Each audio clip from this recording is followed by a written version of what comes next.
Əgər bu hörmətsizliyi, bu ədəbsizliyi eləsəniz, əməlləriniz özünüzün də xəbəriniz olmadan puç olar. Allah Taala deyir ki, bu əməl mənim üçün olmayıb, mənə görə olmayıb. Xalq üçün olub, cəmaat üçün olub, mükafatı da cəmaatdan almalısın. Filankəs haqqında nahaq danışıbsan, insanların haqqına girmisən, insanlar barəsində paylaşımlar eləmisən, nahaq sözlər demisən, haqq tapdamısan. Bizim səhlənkarlığımız və yaxud da atdığımız bəzi addımlar və günahlar gördüyümüz işləri məhv eləyir, zay eləyir. İstəyirsiniz ki, sizin behişdə üzüm bağları və yaxud da xurma bağları olsun, sonra bir dənə atəş qasırğası gəlsin, onları yandırsın, külə çevirsin. Belə istəyirsiniz. Bismillahirrahmanirrahim. Elhamdülillahi Rabbil aləmin.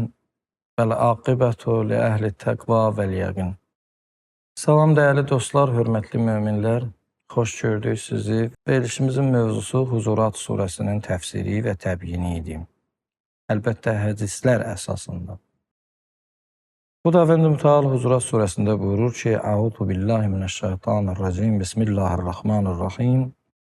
Ya eyyuhəl-ləzina amanu la tuqaddimu beynə yədəyillah və rasulihi vəttəqullah, innallaha səmiun alim. Ey iman gətirənlər, Allahı və onun rəsulunu önə keçməyin və təqvalı olun ki, Allah eşidən və biləndir.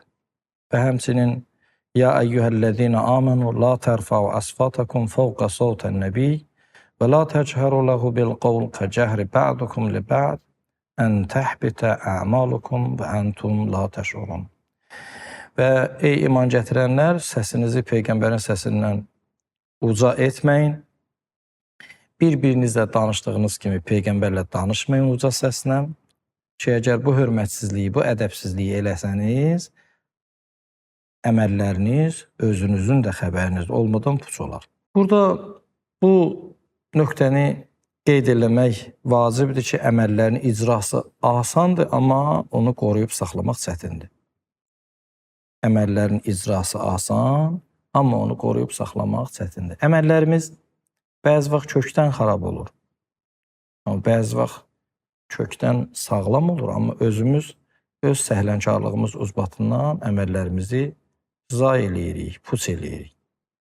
Əməllər kökdən xarab olur. Bu mənada ki, insan əməli yerinə yetirən zaman mümkündür riya eləsin, özün başqasına göstərsin. Bu zaman əməl kökdən xarabdır. Bunun mükafatı yoxdur, bunun savabı yoxdur.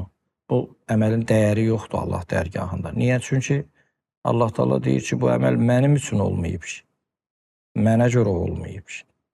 Əgər mənə görə olsaydı, mən üçün olsaydı, mükafat verərdim. Xalq üçün olub, cəmaat üçün olub, mükafatı da cəmaatdan almalısın. Xalqdan almalısan, xalqdan istəməlisən. Ona görə də bu əməllər kökdən xarabdırlar.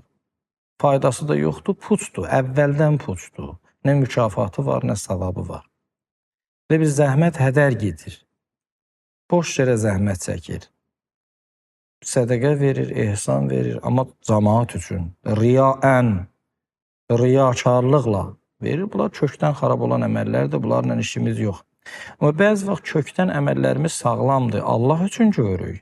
Amma sonradan müəyyən məsələlər səbəb olur ki, öz səhlənkarlıqlarımız ucbatından əməllər məhv olur, puç olur. Əlbəttə, öz səhlənkarlıqlarımız. Allah Taala bütün əməlləri dəqiq şəkildə qeyd eləyir. Mələklər vasitəsilə qeyd olunur. Allah Qur'an-ı Kərimdə şuarı budur. Fəmən yə'məl misqalə zərrətin xayrən yerə və mən yə'məl misqalə zərrətin şərrən yerə. Hər kim zərrə qədər xeyir iş görsə xeyrin görəcək və zərrə qədər şərr iş görsə şərrin görəcək. Qeyd olunur orada. Amma bəzi vaxt bizim səhlənkarlığımız və yaxud da atdığımız bəzi addımlar və günahlar gördüyümüz işləri məhv eləyir, zay eləyir.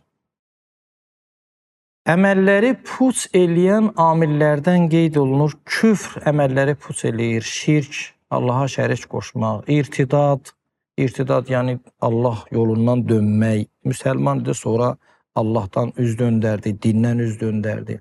Həqqunnas çox ciddi məsələdir. Həqqunnas insan mümkündür bu dünyada kiminsə həqqini tap deyirsansa, o şəxs övladın ola bilər, o şəxs valideynin ola bilər, o şəxs ailən ola bilər. O şəxs cəmiyyətdə bir şəxs ola bilər, qonşu olacaq, kim olacaq? Bunların həqqini tapdamaqlıq səbəb olur, gördüyün işlərin savabı və mükafatı puç olsun, məhv olsun. Peyğəmbərə düşmənçilik, ondan sonra bəzi bunun kimi əməllər əməllərimizi məhv eləyir, puç eləyir. Həzrəti Rəsul-i Əkrəm sallallahu aleyhi və səlləm buyurur ki, kim zikr edərsə, məsələn, Subhanallah deyəcək, Elhamdülillah deyəcək, hər zikri nəzərdə tutursuz tutun. Deyir ki, onun üçün cənnətdə bir ağac əkilər. Səhabələr dedilər ki, ya Rasulallah, onda bizim behişdə bağlarımız var. Yəni, çox zikri deyirik, behişdə bağlarımız var. Peyğəmbər buyurdu, bəli, bağlarınız var, amma ehtiyatlı olun ki, ağacları yandıracaq bir ateş göndərməyin. Ağacları yandıracaq bir ateş göndərməyin. Xudavənd Mütəal bu ayədə çox əhəmiyyətli bir dənə mövzuya işarə eləyib. Çox əhəmiyyətli bir dənə mövzuya.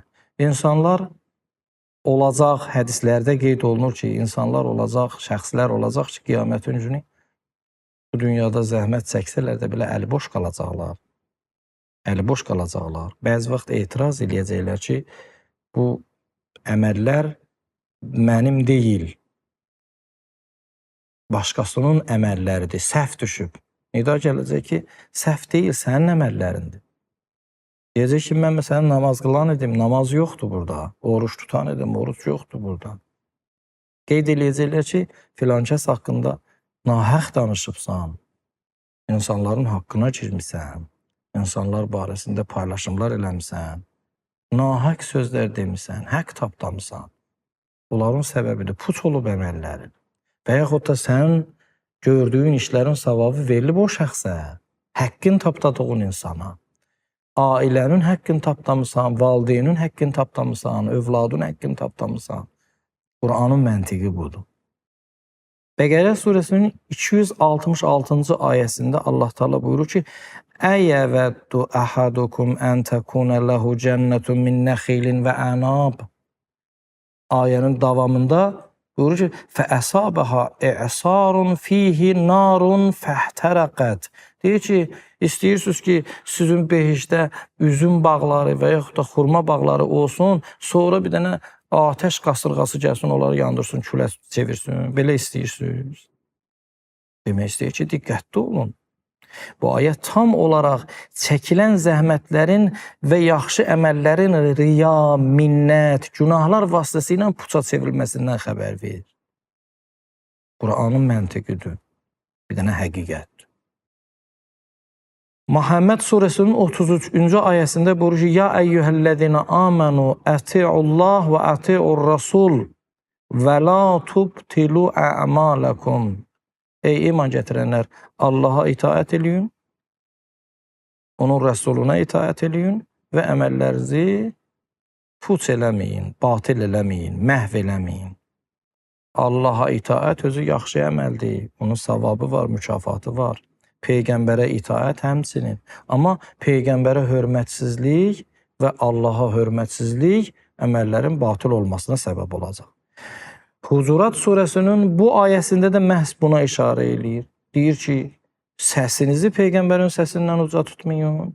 Əgər səsinizi Peyğəmbərin səsindən uca tutsanız və hörmətsizlik eləsəniz Peyğəmbərə, nəticədə Allaha hörmətsizlik sayılır və bu sizin əməllərinizin puç olmasına gətirib çatdıra bilər. Yaxşı əməlləriniz puç ola bilər.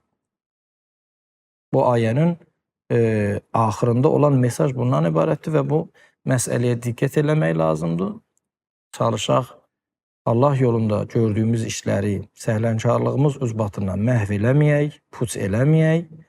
Allah bizə o şəxslərdən qərar verməsin ki, bu dünyada əziyyət çəkək, bu dünyada ibadətlə məşğul olaq, axirət dünyasında əli boş qalaq. Əssalamu aleykum və rəhmətullahi və bərəkatuhu.